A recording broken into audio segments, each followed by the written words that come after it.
jeta është plot surpriza. Ndodh që zgjidh një profesion larg përmendjes së njerëzve dhe ndodh një telefonat, një ftesë, ti jo vetëm bëhesh pjesë e televizionit, por bëhesh një njeri i rëndësishëm, një njeri influent, që ke një impakt shumë pozitiv tek njerëzit. Jam shumë e nderuar sot që në Top Tani Podcast kanë të ftuar zonjën Eni Çobani. Mirë se erdhe Eni. Edhe për mua është kënaqësi e veçantë. Si ju thrasin më shumë Eni, zonja Eni? Unë dëshirën e kam Eni.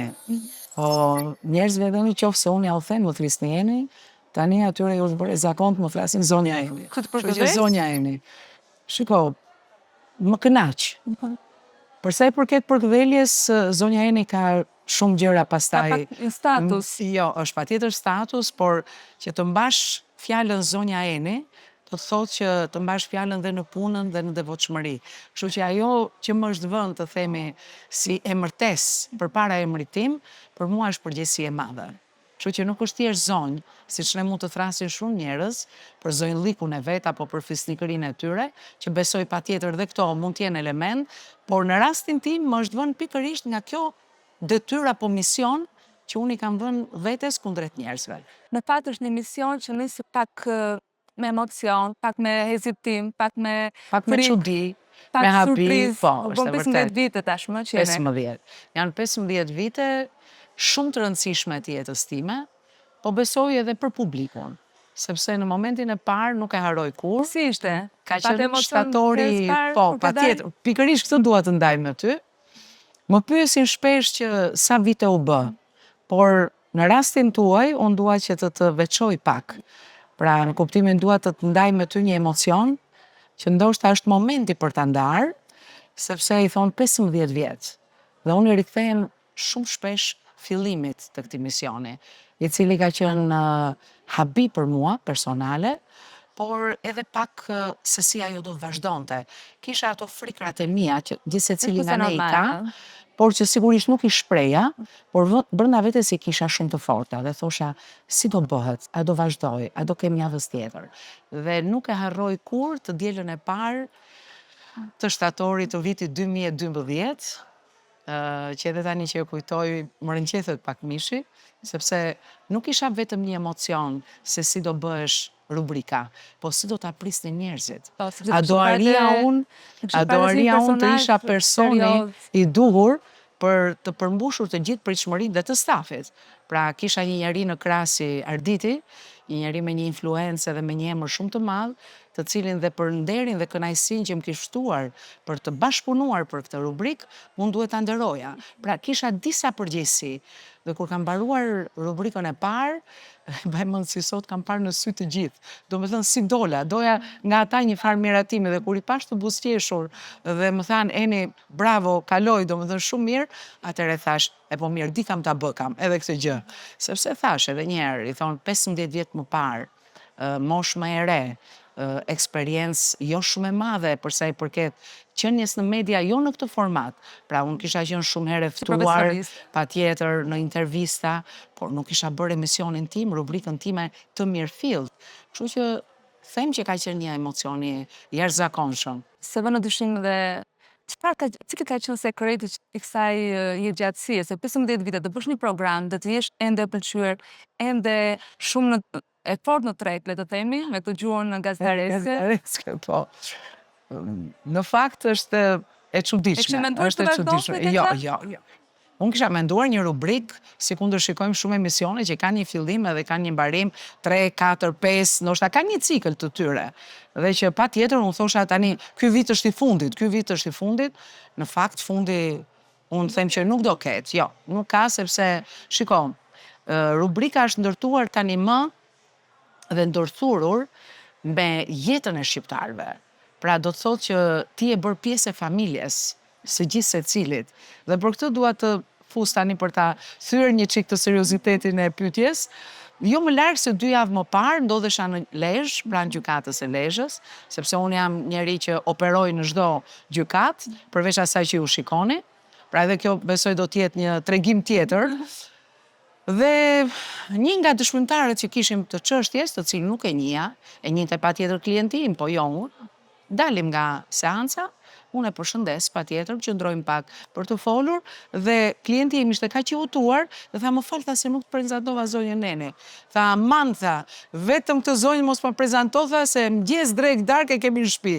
Dhe kështu që nga kjo sigurisht më nisi një e qeshur, por brenda vetes, pas çdo rrëfimi të tillë të çdo qytetari, ju them me shumë sinqeritet, më vishet akoma dhe më tepër një përgjegjësi më shumë. Sepse të jesh pjesë e familjes të gjithë secilit, me hallet, me problemet, ata vinë dhe hapen dhe zbrazen, siç themi ne në gjuhën tonë, pra është besim i madh. E në rrugtim shumë i gjatë, me sfida, ka pasur çështje që të ka lodhur, të ka sulmuar, të flasim të paktën këto që kanë qenë mediatike, pa nuk e bën dyshim që edhe jashtë medias ka çështje shumë të rëndësishme. Shiko, çdo rast që ne trajtojmë atje, ka të gjithë vëmendje dhe dashurinë time maksimale. Vëmendje jo vetëm profesionale. Shiko, brenda meje, tani, nuk është vetëm Eni avokate, sepse shumë njerëz ndoshta më shikojnë në prizmin profesional. Tani unë të parën kam emocionin, sentimentin dhe dashurinë. Ndoshta ju nuk arrini dot ta besoni, por që unë shpeshherë ju them njerëzve, ndoshta duhet të mbaj një kamera në zyrë, jo thjesht për të vërejtur punën time, po për të parë ndërthurjen që ne kemi me njëri tjetrin.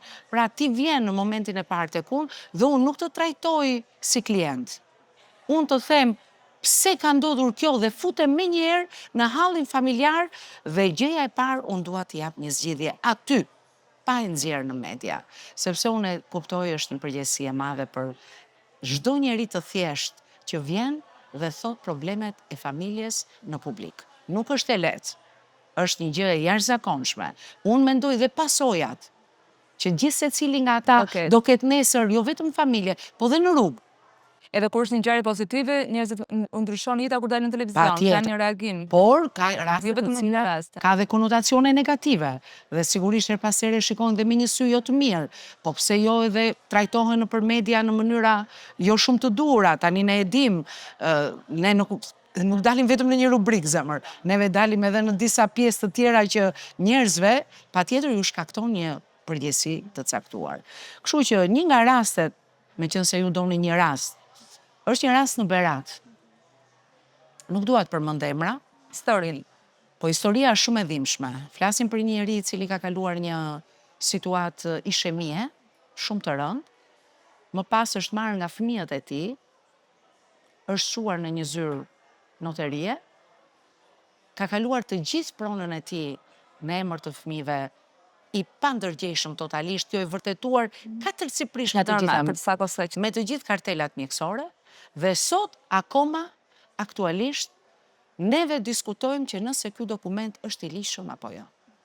Sepse këtu flasim jo vetëm për fatin e një prone, këtu flasim për fatin e një familje. Bashortja është divorcuar, fëmijët e martesës së dytë janë larguar, sepse kjo tregon që ti ke preferuar vetëm ata dhe jo ne, dhe ai është një njeri i cili nuk ka sot asnjëri në krah, me një sëmundje shumë të rëndë dhe unë në mënyrë sistematike jo vetëm interesohen për shëndetin, por jam betuar vetes që këtë histori jo vetëm do ta vazhdoj, por do ta rithem në publik që çfarë bëhet me njerëzit që nga familja dhe deri te drejtësia. Ka shumë raste të ngjashme, domethënë. Jo raste, këto janë të dhimbshme.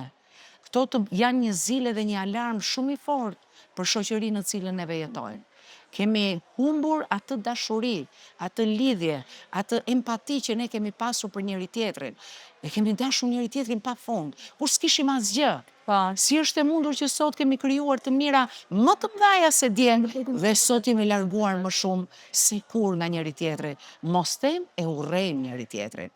Kjo për mua është gjëja më fatkeqe që ka sjell ky 35 vjeç mbas viteve 90. E drejtë, do të ndalem edhe tek një çështje tjetër që ka qenë shumë mediatike për shkak se një personazh ka pasur shumë në fakt, patjetër, po. Mali, këngëtari që është në Big Brother, historinë e tij ju e kishit trajtuar më herët në emision. Si është historia? Rasti është shumë i afërt me këtë të Beratit që të shpjegova. Flasim prapë për një burr të smur, Por në rastin tjetër, pra në rastin që ju trajtoni, të Tiatit, që ai u bë publik sepse erdhi për takuar djalin, domethënë, unë jam avokatja e babait të djalit dhe ai është njeri mrekullueshëm, njeri i jashtëzakonshëm. Ka kaluar një gjendje shumë të rënduar psiqike. Sigurisht motivet janë personale, unë nuk dua të hyj në të, por ai rezulton i sëmund mendon. Dhe në momentin që ai ndodhesh në këtë situatë shumë të rëndë shëndetësore, që kishte humbur edhe mundësinë për të kuptuar se çfarë ti i vije përpara, çohet nga bashortja, nga nëna e këtij djali, e cila më duket ajo është një figurë publike, por unë nuk e njoh. Dhe sigurisht nuk do të preferoja ta përmend fare, ashtu sikundër kam respektuar në maksimum dhe nuk e kam përmendur në asnjë dalje time publike, por dhe ai rast është i jashtëzakonshëm. Si mundet të marrësh çdo gjë, ti premtosh bashortit që po ne do të vazhdojmë bashkë dhe në momentin që ka dalë nga zyra e notarisë, i ka thënë futu në makinë dhe me mua nuk ke më punë. Ky sigurisht ka menduar që kjo është një shaka dhe i ka thënë më fal, hajde ikim në shtëpi, pse neve duhet na ndodhi kjo? Unë sa po firmosa, çfarë desh e ti? Dhe ti më premtove që ne do të vazhdojmë. Që nga ky moment tha nuk do kesh më punë me mua, për ndryshe do shkosh në polici.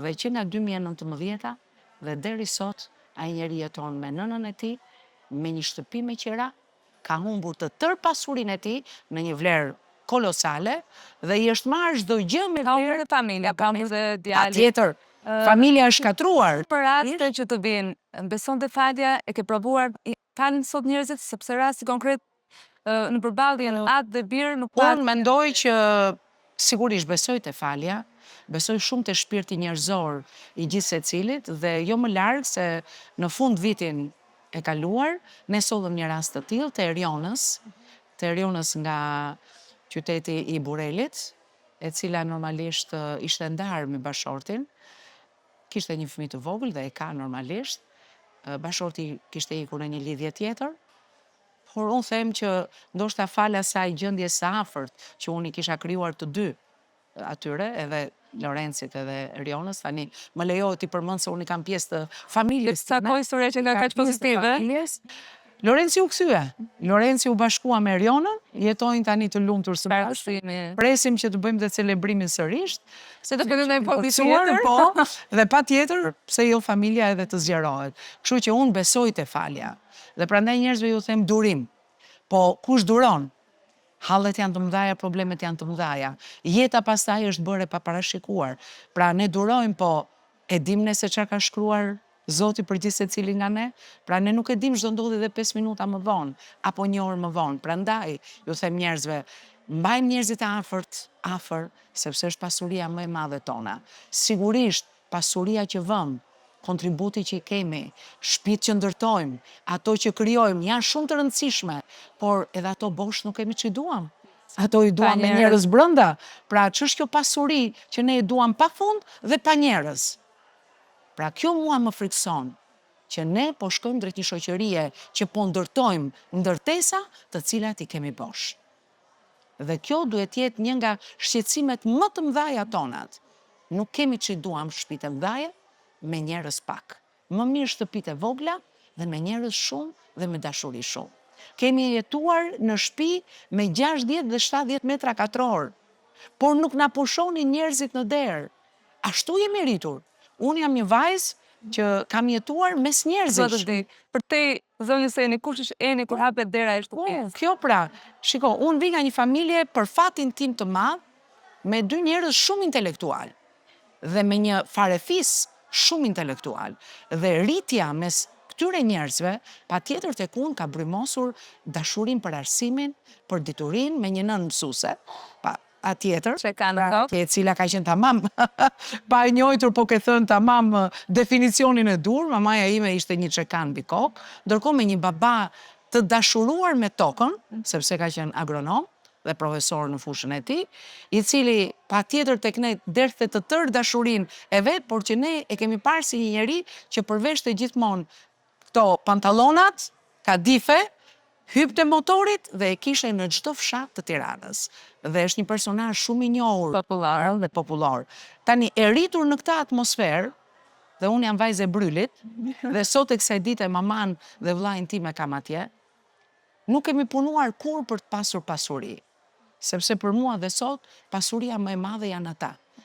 Është nëna ime, 84 vjeçare, është vllai im, familja e tij, sigurisht dhe familja që kam krijuar unë.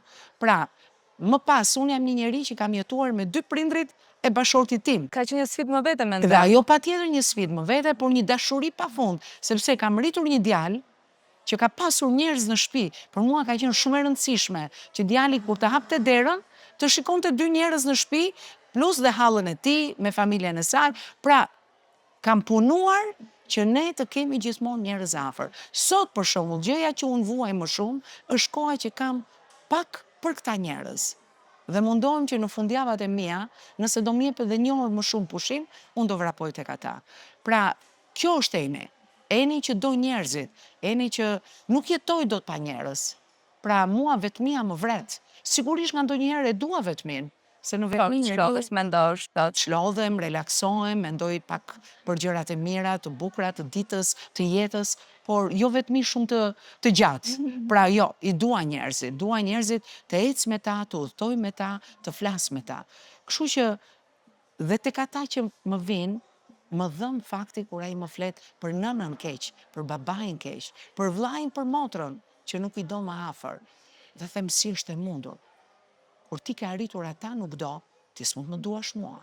Që jam njeri i huaj për ty, apo jo. Pavarësisht gjithë respektin dhe dashurin, po ti po nuk desha ata, nuk mund më duash mua apo të tjerët. Kështu që kemi arritur në një fazë të jetës tonë, Ilda, dhe besoj që dhe ju e ndjeni, nuk është konstatim personal, se unë ndaj edhe me ju si miq të mi, që po shkojmë drejt një pasurimi dhe po shtojmë vetmin. Dhe ndoshta kjo nuk është vetëm fenomen shqiptar, kjo është një çik fenomen edhe global dhe ndërkombëtar dhe shikojmë. Edhe në rrjetet sociale ka mbyllur njerëzit. Që familja nuk është më familja e dikushme, familja që gulmonte dhe Familja e madhe. e zhurmshme, më kupton Enit? Por është ajo familja e pakët, me 2 njerëz, me 1 njeri dhe me shumë kafshë shtëpiake.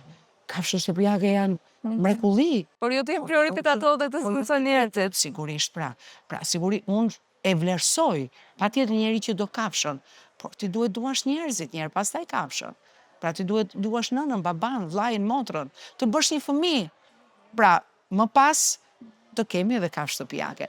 Kështu që është ndryshuar një çik raporti dhe prioritetet brenda familjes dhe kjo sigurisht ka sjell edhe brenda jetës tonë një tjetër lloj vështrimi apo kënd vështrimi për jetën. Po unë personalisht nuk dua ta ndryshoj. Unë dua të jem ajo Eni tradicionale, klasike e familjes, e dashurisë brenda familjes, të japim dhe të marrim me njëri tjetrin, sepse nuk jetojmë dot pa njëri tjetrin. Vërtet. Si ke raportet me çonin?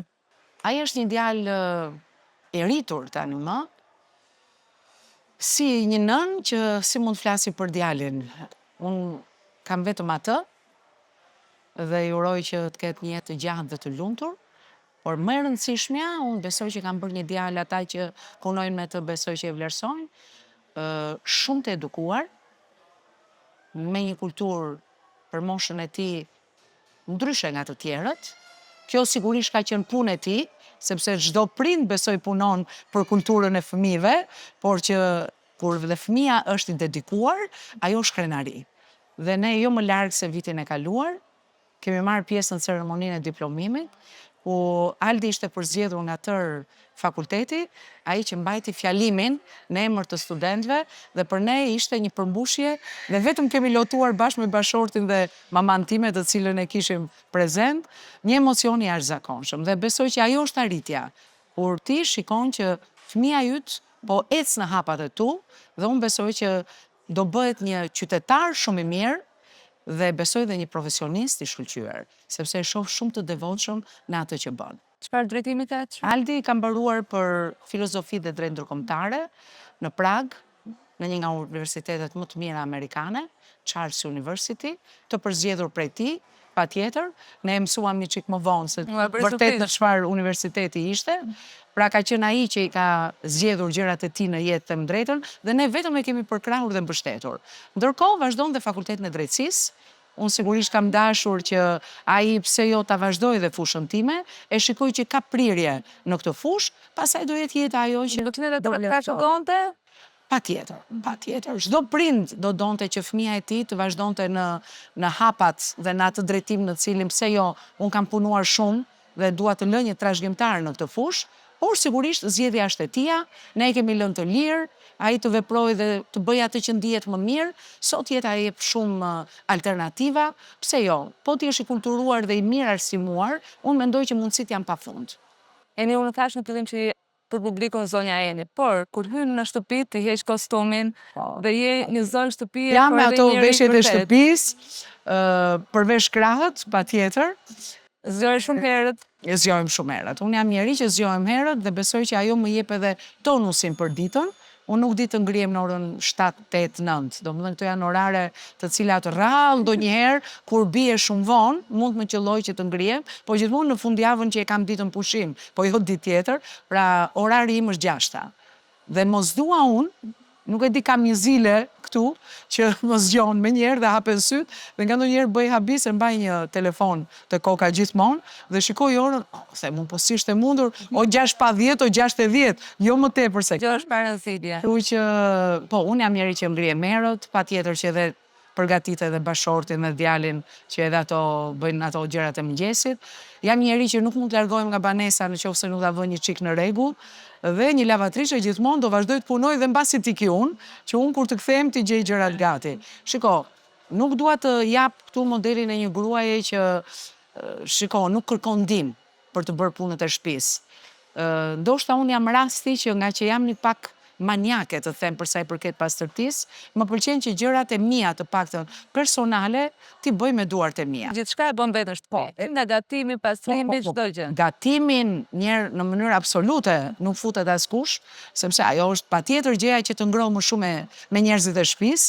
Nëse dhe aty pastaj do fusja një njeri, them të drejtën do ftoheshin pastaj çdo marrëdhënie dhe çdo gjë, sepse e them që ajo gatimi, ngrohtësia, ajo buzhina edhe afron familjen dhe rrethon. Cila është një pjatë e veçantë tu dhe gatimi tani që them që më pëlqen shumë. Nuk jemi shumë të këtyre të perimeve, se tregojmë edhe vetë neve si trupa.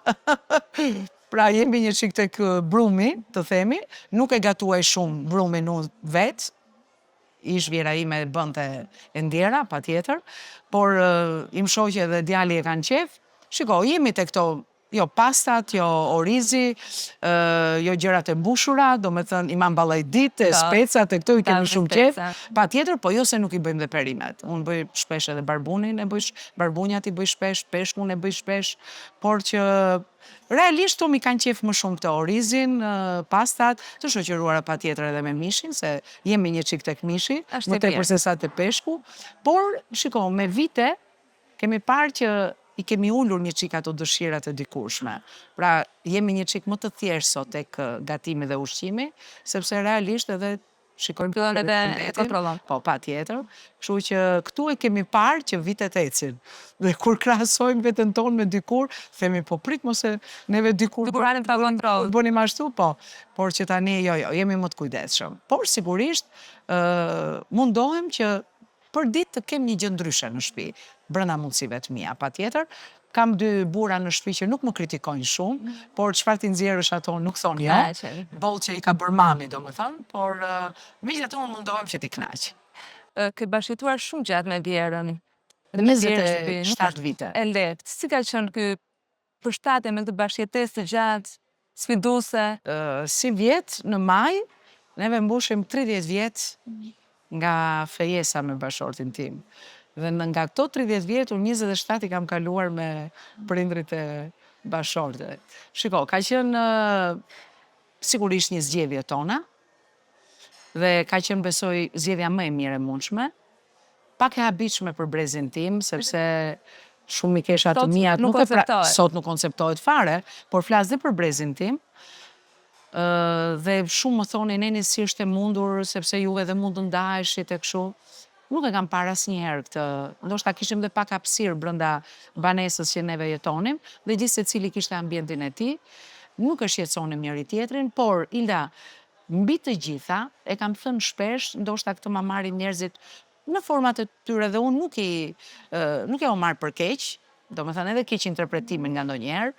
Shiko, unë kam pasur dhe kam një lidhje shumë të ngushtë me familjen time të origjinës. Kam gjetur dhe një familje shumë të konsoliduar atje ku hyra. Im shoq, them, është një djalë i rrallë. Atë që ka bërë ai për prindrit e tij, të uroja shumë të bënte dhe djali jon për ne. Dhe sigurisht që me edukatën që i kemi. Modelin që ka të reflektojë. Por ai ishte i pandar nga ata. Dhe të ndaje këtë lidhje, unë e quaja një gjë shumë të rëndë. Ta them sinqerisht, flas me emrin e viteve të atërshme, flas për 27 vjet përpara, 30 vjet përpara, pra nuk janë mend të sotme. Pra kam qenë shumë e re. Shiko, me mendjen e sotme, unë do ulesha me vjerën time dhe do t'i thoja me shumë zëmër të hapur që nëse për ju bashkëjetesa me ne është një gjë që ju e doni, ne dorim. Por nëse për ju është e rëndë dhe ju rëndon, pse jo, ne ti jemi afër, por ju të keni ambientin tuaj. Do ta bëja këtë bisedë, gjë të cilën nuk e kam bërë kurrë gjatë bashkëjetesës, sepse ai u vendos.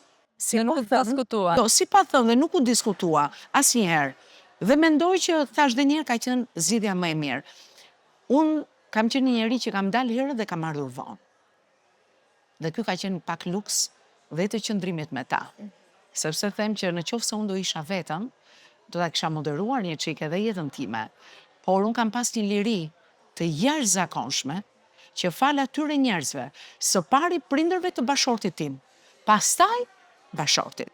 Shikon, nga ndonjëherë pavarësisht që Aveniri është një djalë shumë i mrekullueshëm, jo vetëm se është bashorti im, por është vërtet i tillë, edhe ai ka pasur momentet e tija. Pra, vonesa një çik nuk është shumë e pranueshme, patjetër, por patjetër e justifikuar. Unë kam pasur gjithmonë pozicione në një pjesë të jetës time, e cila më kërkonte që t'isha pranë punës dhe në vendin e punës. Dhe ishim të rinj, pse jo, edhe mendime jo të mira shkonin në përmend, dhe unë gjithmonë i thoja që po shiko, s'kemi pasur dhe telefona, nuk e shikonim dot njëri tjetrin edhe me video ku ishim, por besimi ka qenë shumë i madh. Sepse më duket që erdhën videot dhe ra besimi. Por atëherë s'kishim as video, por kishim një besim maksimal.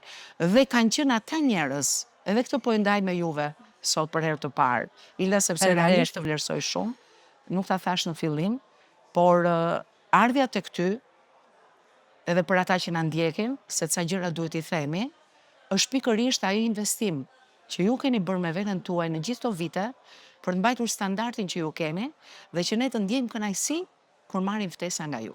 Me shumë sinqeritet. Rrin në kategorinë e atyre vajzave, zonjave, se unë dua të them vajzë sepse ti je tamam si një vajzë sot, që unë e kam me kënaqësi dhe një kafe kur e konsumoj, dhe një bisedë kur e bëj në privat, dhe kur ti më ftove, po ta them me sinqeritet, nuk hezitova të them po. Për gjithë të kontribut që ke dhënë për gratë, për vajzat, edhe me atë profilin tënd të revistës, që është e jashtëzakonshme, dhe që ne duhet jemi falenderuese. Sepse po nuk deshëm njëra tjetrën, nuk mund të kërkojmë dashuri nga tjerët. Tani të kthehem prap te liria ime. Shiko, suksesi i një gruaje nis nga liria. Nëse një grua nuk është e lirë, nuk mund të prodhoj më të mirën e saj. Unë jam një njeri që dal herët dhe vivon, sepse jam e lirë, jo e lirë që mund të bëj çfarë të dua, se edhe atë mund ta bëj, patjetër, por jam e lirë në mendim, jam e lirë në ndjenjë, jam e lirë në komunikim. Pra, unë nuk kam pasur kur barjera në sjellje apo në zgjedhje. Sepse kam ardhur nga një familje me një baba që i ka tërhequr veshin vetëm një herë vllai tim, kur ai në një ditëlindje timen më priste jashtë sepse unë u vonova se nuk i din se realitete. Pra, ne bënim ato ditëlindjet në përshpirat e njëri tjetrit, unë isha vonuar pak dhe vllai im kishte dalë në rrugë dhe më priste pse unë po vonohem. Dhe i mat i ka thënë vetëm një fjalë dhe ai nuk është ndjerë më, që këtë vajzën e kam bërë unë. Dhe për këtë vajzën përgjigjem unë.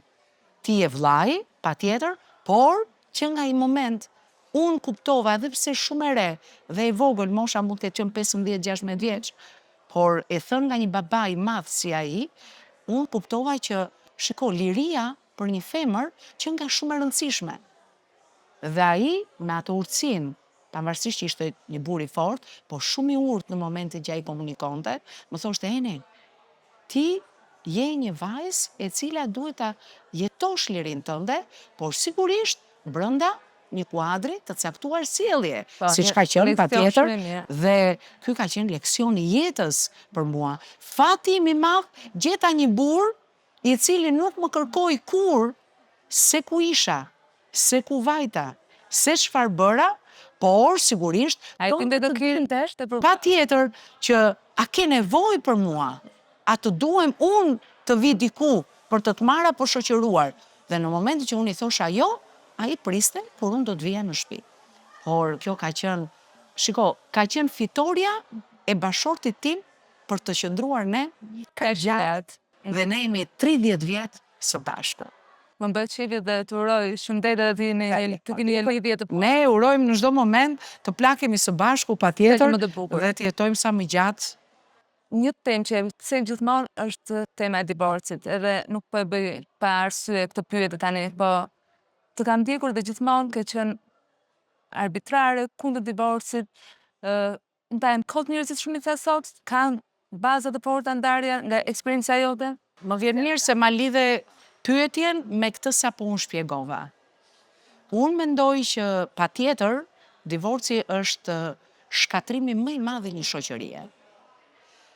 Shumë njerëz nuk e kuptojnë, jo më larg se dje, më ka qelluar të pres një vajzë në zyrë, që në momentin që më hyri, mendova thash çfarë halli mund të ketë një vajzë e tillë tek unë. Dhe ul aty e brisht me shumë emocion, dhe i thash fol, mos ki merak, domethënë më thuaj dhe mendova ka ardhur për prindrit, për ndonjë hall familjar. Zonja e tha unë po divorcohem. Më fali, thash, unë nuk pyes asnjëherë, por në rastin tuaj më duhet të pyes, sa vjeç je? 21, tha. I thash 21, po kur je martuar? Kam 1 vit e gjys.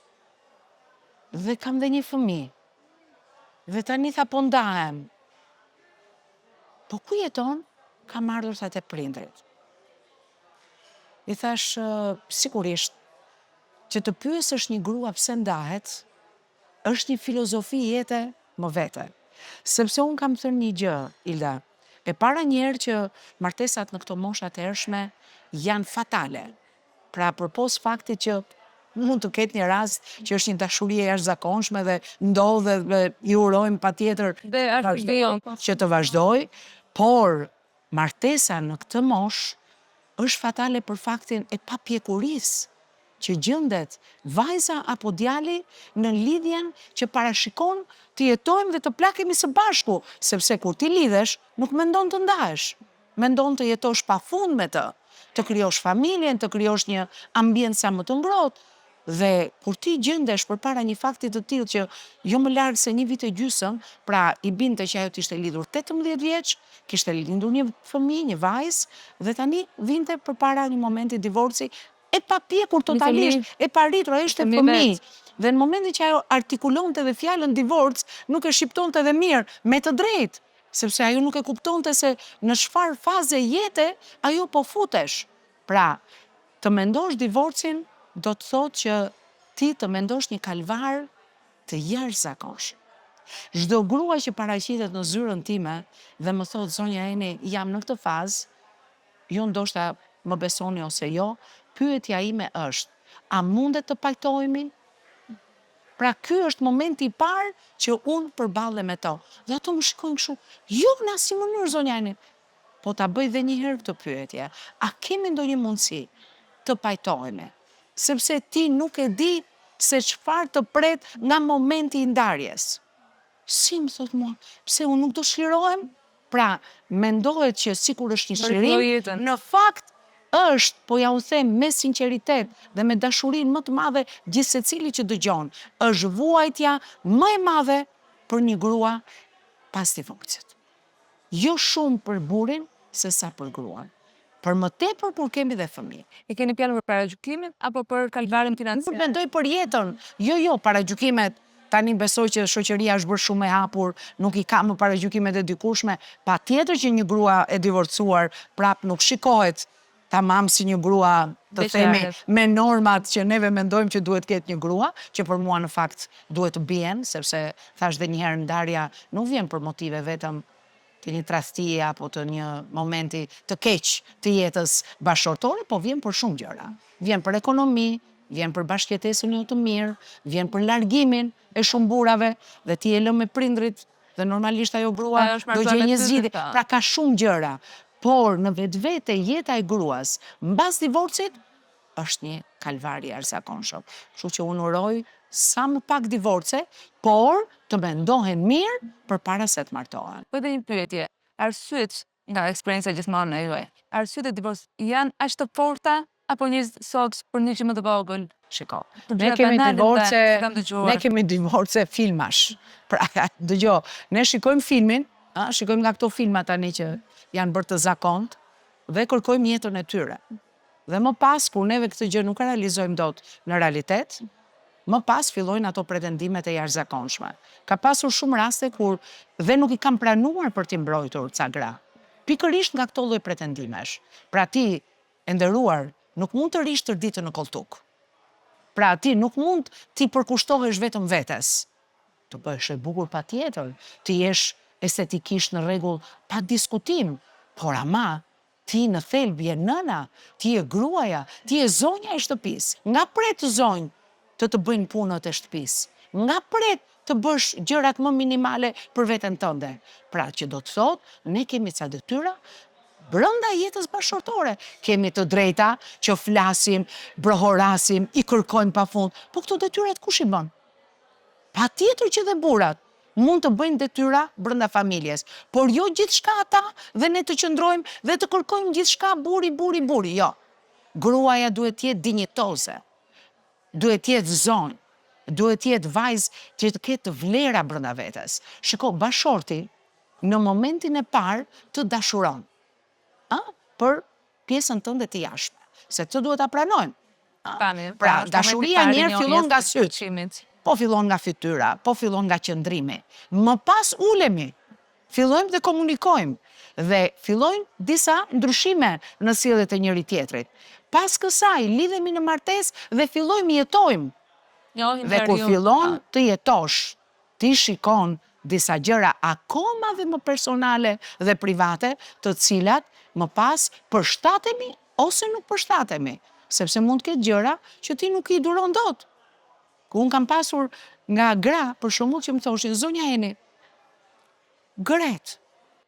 E kësha në mendje, arsye më reale. Po gëret buri tani, po hajde ti gjejmë zgjidhje, po nuk ndahet buri pse gëret.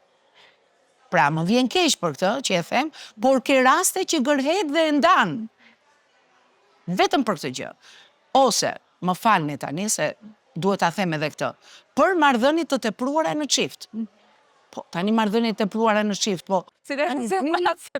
Buri kërkon të ketë marrëdhënie me bashorten. Bashortja nuk e duron. Zonja Eni nuk e duroj dot, më. E kupton tash ti. Do me thënë, ky njeri për natë kërkon këtë gjë.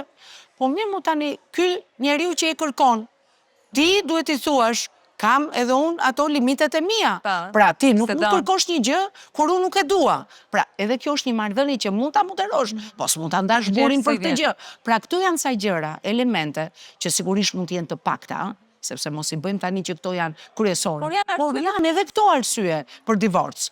Dhe për mua këto që janë pak qesharake. Pra, janë gjërat që mund të rregullohen brenda çiftit.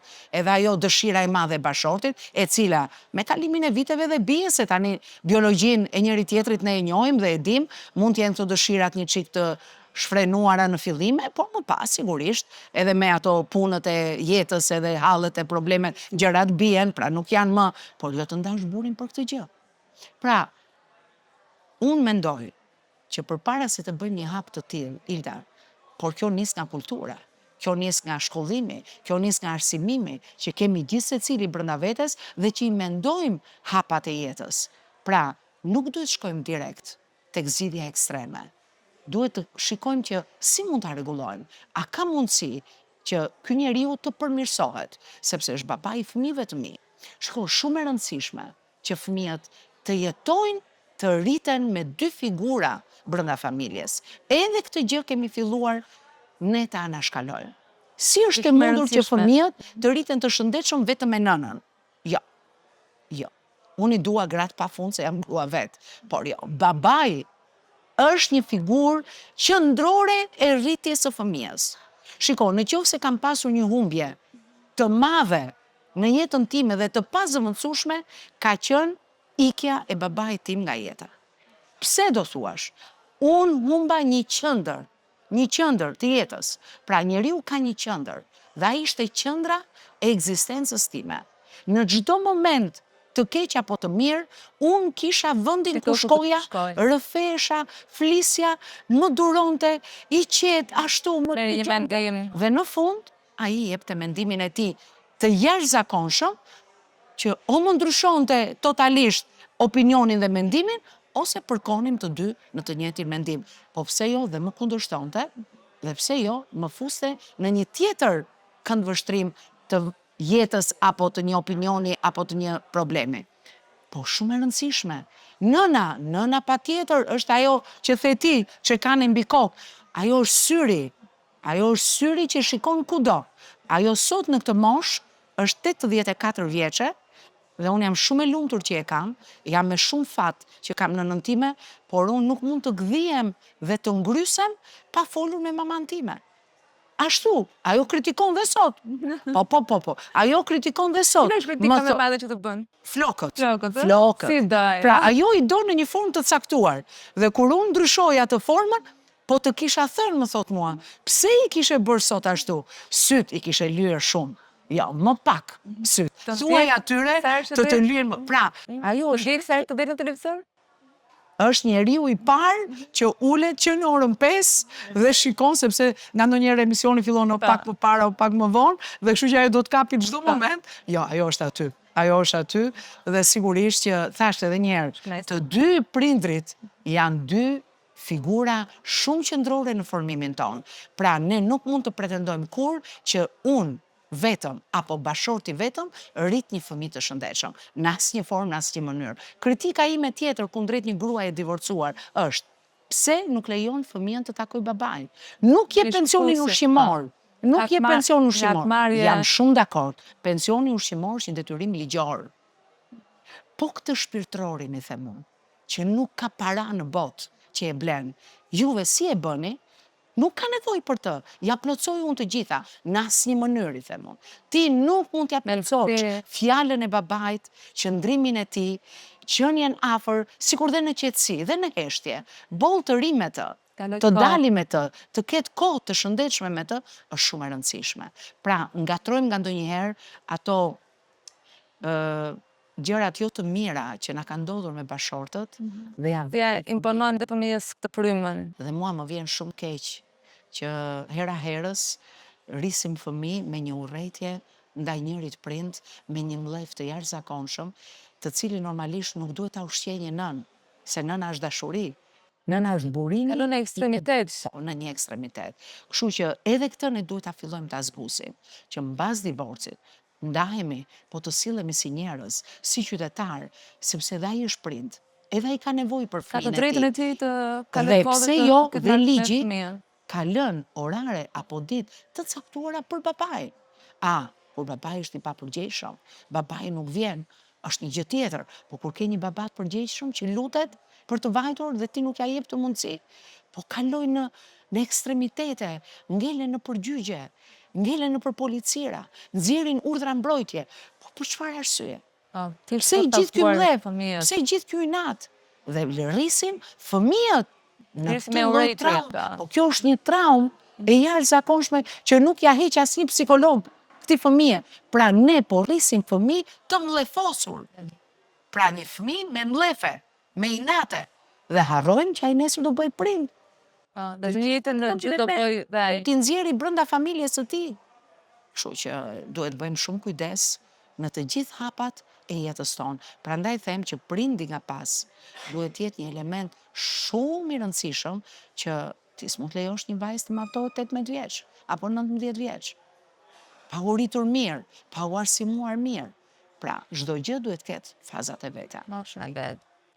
E në gjithë të vjetë eksperiencë punë, një familje e shëndetshme, karrierë e konsoliduar, Kemi edhe mediatike. Jo, se flasim këtu vetëm mirë, por dhe unë kam ato gjërat e mia, pra nuk ka familje pa probleme, pa sigurisht, pa tjetër, por ne mundohemi që brenda njëri tjetrit t'i mbulojmë këto gjëra dhe t'i zgjidhim, por që pa tjetër kemi dhe ne ato problematikat tona, nuk jemi kaq, domethënë, të shliruar nga Sigurisht gjërat. se jeta nuk është grur, Patjetër. shesh me lule për të gjithë. Po dua të di, cili mendon se ka qenë çelësi yt i suksesit në gjithë këtë rrugtim, në gjithë këto faza të ndryshme të jetës, eksperienca nga ajo jo mediatike dhe më pas mediatike, se si shkolla e ti është gjithmonë e pëlqyer. Sukses, edhe unë ju falenderoj. Unë akoma suksesin vetes nuk ja them vetëm për një arsye, sepse hera herës shikoj që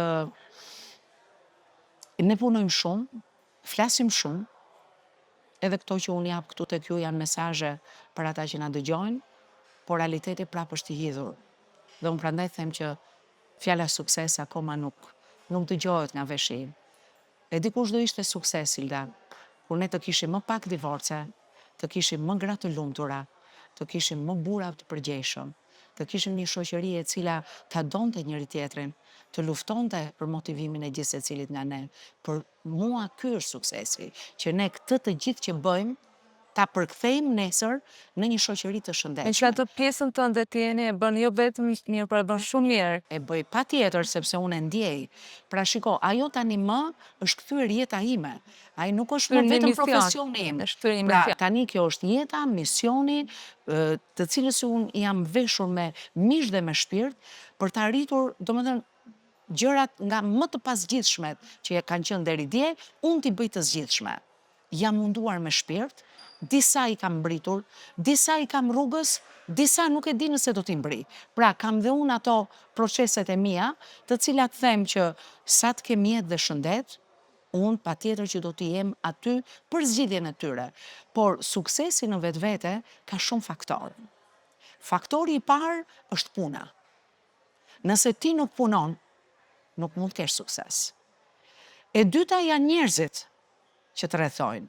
Dhe fati im i madh ka qenë bashkëpunimi me Zotin Gjebrea, i cili është një njeri që nuk e përmendëm shumë sot, por është ai E meriton i cili në fakt.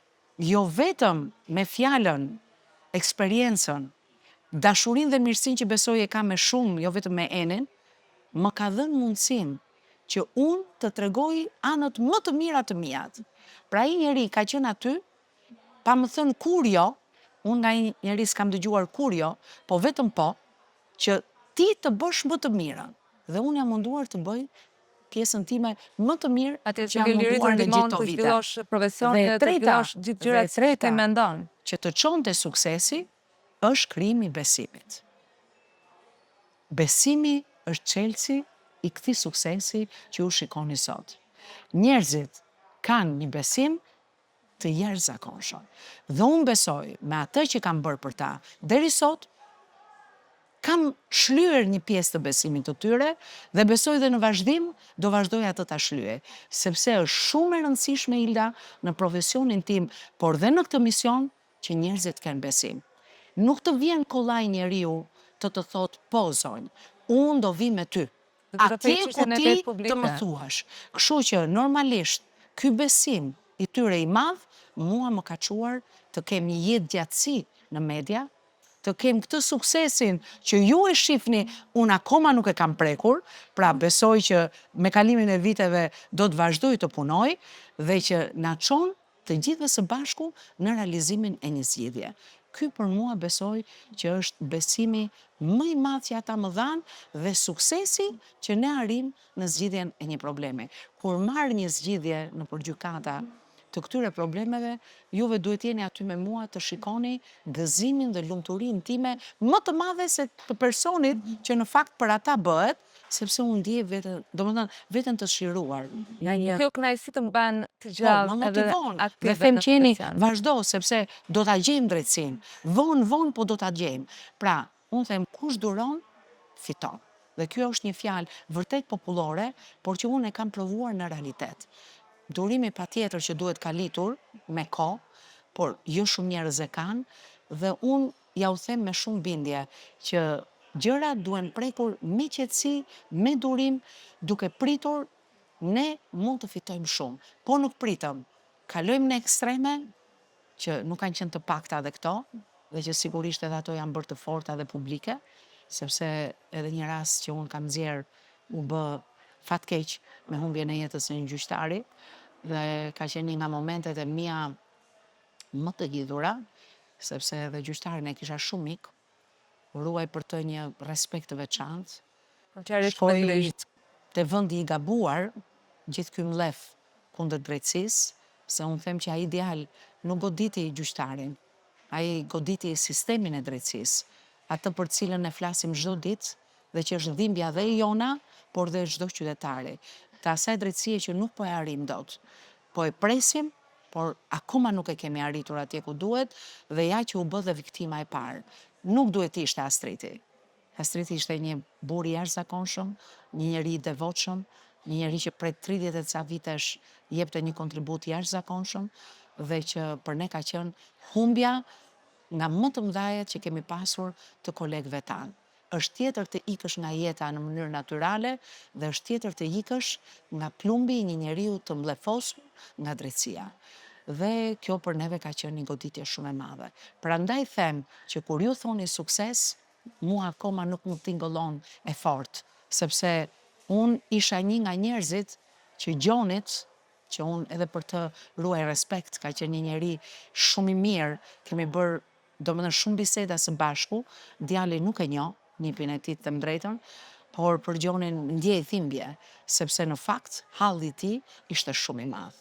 Dhe nëse kjo drejtësi do ishte më e hershme kundrejt tij, ne nuk do ishim në këtë situatë. Dhe prandaj them që të gjithë kolegëve, të gjithë neve operatorëve të sistemit drejtësisë, sa më shpejt të japim drejtësi, ne heqim një rrezik më shumë, sepse njerëzit janë të paparashikueshëm. Ilda, unë kam kontakte vetë, unë takoj me 10 njerëz, të tërë jemi të rrezikuar.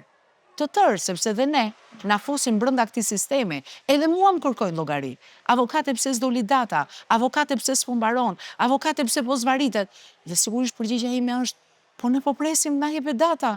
Është gjyqtari ai që e vendos. Pra do të thotë që ne të tërë jemi një trup. Unë nuk e ndaj veten nga sistemi i drejtësisë, sepse pa avokat nuk ka sistem. Po edhe pa gjyqtar nuk ka sistem, pa prokuror. Pra do të thotë ne jemi një trup dhe ne jemi një zinxhir që një hallk të prishet, i gjithë zinxhiri koputet. Kështu që prandaj po them që rastet kanë qenë të dhimbshme, po ky ka qenë kulmi i këtyre rasteve dhe unë uroj që mos ketë më përsëritje të kësaj natyre, prandaj ju them njerëzve shpesh, duroni. Duroni sepse drejtësia është aty. Drejtësia do vi, drejtësia do merret, ligji do triumfoj. Pra, shiko, e drejta zhytet, por asnjëherë nuk mbytet. Kështu që në qoftë se do ta kemi këtë, do thuash eni po kur? Tani kur? Por duhet presim pra. Nëse qoftë se nuk do ta marrësh ti, do ta marrë djali jot. Pra prona në thelb për të cilën neve po luftojmë kaq shumë. Nuk humbet. Nuk humbet. Unë do gëzoja shumë ta merrte brezi i parë, ata të cilët shumë kanë ikur nga jeta dhe nuk u futën kur dot në banesat e tyre dhe në shtëpitë e tyre, por do ta marri fëmia yt. Patjetër, apo dhe nipi yt. Pra prona do shkoj tek i Zoti. Dhe ky është një, shiko, është një nga ato rregulla të cilat nuk ka përjashtim. Pra do thotë në qoftë se një rregull ka përjashtim, ky është një rregull që nuk ka përjashtim. Prona do kthehet tek i Zoti. Herët apo vonë, ajo do shkoj atje ku i takon. Dhe në qoftë se këtë binom drejtësia nuk e kupton, ne do të kemi në vazhdimsi ngjarje apo dhimbje të jashtëzakonshme, sepse njeriu me pronën është lidhur shpirtërisht. Është e lidhur me shpirtin. Nuk ta fal njëri pronën. Me këtë mesazh. Patjetër, jo po me plot njerëz që janë të shqetësuar dhe që e ruajnë ende po sigurisht. Po si të shikosh ti shtëpinë e gjyshit tënd, që banon dikush apo e ka marrë në mënyrë të padrejtë dikush, patjetër që ti je i mbushur dhe ti mund të bësh çdo gjë. Ti je i paparashikueshëm në atë moment kundrejt atyre njerëzve. Prandaj këtu them që duhet jetë një nivel i caktuar edhe kulture, që ti duhet të dish që gjërat nuk merren me forcë. Duhet jemi të qetë, në bazë të ligjit dhe me ligj, sepse je edhe më i sigurt. Patjetër. Sepse ti mund ta marrësh me forcë, por tjetër njeri mund të vjen dikush tjetër. Jo. Tjetër të nxjerr. Ti kur ke me ligj dhe ke me vendimarrje të drejtë, ti e gëzon edhe më shumë. Enish, faleminderit dhe ka Ishte shumë shumë mesazhe kënaqësi. dhe ishte një bisedë që po të vazhdojmë me çështje të tjera nuk do Ne të nuk mbaroj. mbarojmë, ne nuk mbarojmë. Ne jam shumë e lumtur që ndam qoftë momente nga profesioni, nga jeta jote dhe veçanërisht për mesazhet e forta për gratë, për burrat, për njerëzit që dhe hallet e tyre. Falenderoj për kohën dhe të uroj Respekt shumë edhe nga unë suksese. për këtë rubrik shumë të bukur që ke hapur. Besoj ta kesh jetë gjatë, se thash edhe një herë që ti hy në ato zonja që ke kënaqësi, ta kesh afër dhe të kesh bashkëbisedim me të. Edhe juve urime. Shumë Kënaqësi. faleminderit. Faleminderit që na ndoqët dhe mirë takofshim në Top Tani Podcast në serin tjetër.